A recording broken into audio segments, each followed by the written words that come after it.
ធម្មជាតិបានផ្ដល់ជាដង្ហើមដល់មនុស្សគ្រប់គ្នាដែលបានបញ្ចេញភាពស្រស់ស្អាតនិងការគោរពស្រឡាញ់ពិសេសគឺស្នាមញញឹម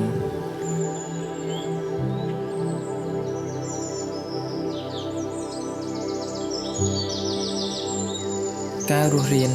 ដោយមានសេរីភាពទាំងអស់នេះហើយដែលជាជំរកដ៏ល្អប្រសើរនិងភាពកក់ក្ដៅគ្រប់មនុស្សសត្វតែងតែចង់បានសេចក្តីទាំងនេះជានិច្ចជាកាល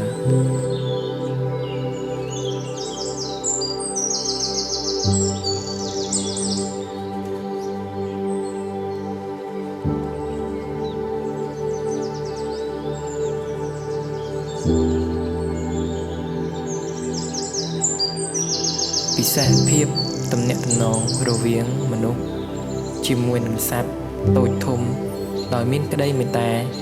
ការពារយកចិត្តទុកដាក់រក្សាដែលធម្មជាតិបានបង្កើតឡើងមក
សូមរួបរวมគ្នាថែរក្សាជំរកសត្វព្រៃ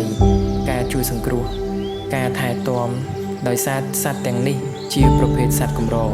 ហើយសត្វមួយចំនួនទៀតក៏មានភាពវៃឆ្លាតតាំងពីកំណើតផងដែរ